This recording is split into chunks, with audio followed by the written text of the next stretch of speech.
Murder House. The Villisca Murder House in Villisca, Iowa is a well-known tourist attraction for ghost hunters and horror lovers alike.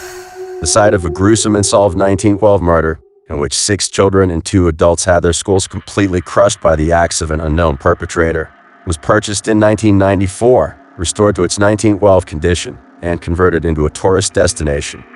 It costs $428 a night to stay at the old haunted home, where visitors always report strange paranormal experiences, such as visions of a man with an axe roaming the halls or the faint screams of children.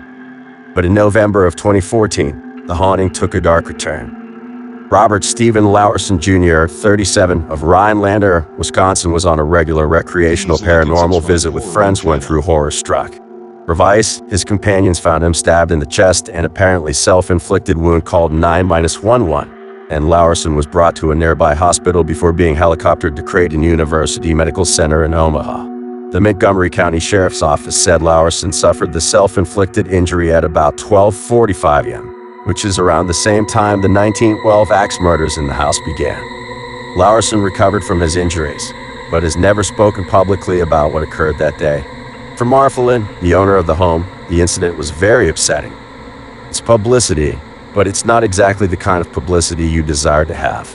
I don't want people thinking that when they come to the Villisca Murder House, something's going to happen that's going to make them do something like that. The house remains open for tourist visits and overnight stays today.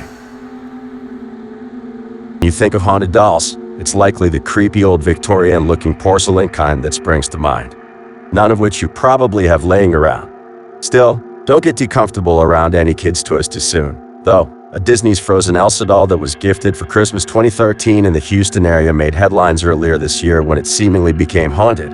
For KPRC2 Houston News, the doll recited phrases from the movie Frozen and sang "Let It Go" when a button on its necklace was pressed.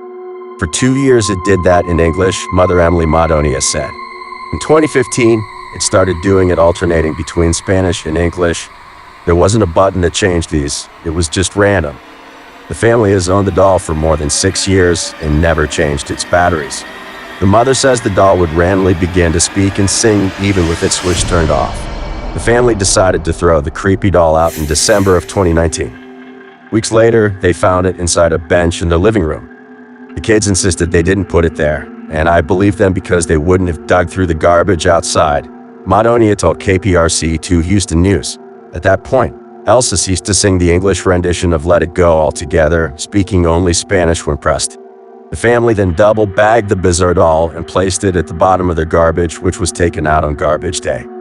They went on a trip shortly after, but when they returned, Elsa too had come back and was waiting in the backyard of their home. This time, the family mailed Elsa to a family friend in Minnesota, who taped the haunted doll to the front bumper of his truck. It doesn't seem to have made its way back to Houston yet, as per Madonia's latest February Facebook update on the creepy doll.